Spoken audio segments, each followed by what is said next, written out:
Based on what you've seen, do you think it's more likely than not that the coronavirus emerged naturally or from a lab accident? I do think it's more likely than not it emerged out of the lab, most likely accidentally, for several reasons. And first of all, Jake, let me say this is the worst cover-up in human history that we've seen, resulting in 3.5 million deaths, creating economic devastation around the globe.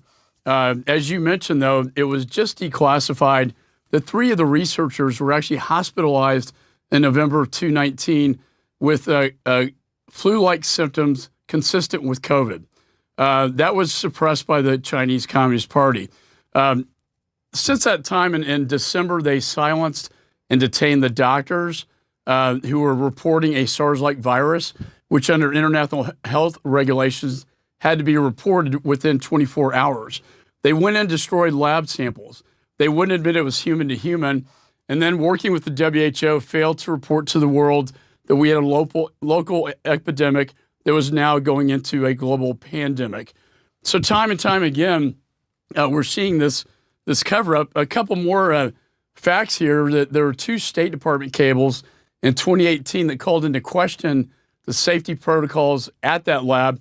And let's not forget, in 2004, with SARS virus, they accidentally leaked the SARS virus from that lab in 2004.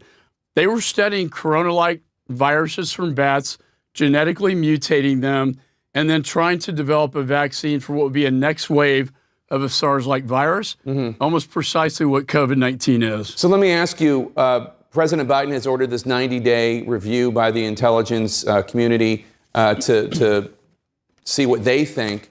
If they conclude the same thing that you have, and there's no reason to think that they wouldn't, what should the world do? What should President Biden do? Well, I'm glad the president finally has done this. It's long overdue. I think because they have destroyed everything at the lab, it could be very inconclusive.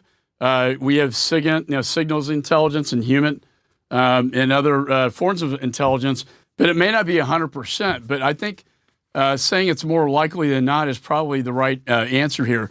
My response to this whole thing is supply chain.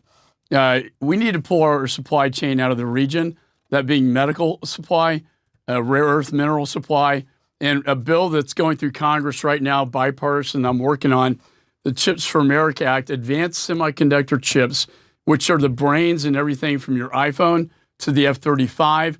If we can pull these chains out of China, it will hurt them economically, and that would be very punitive in nature.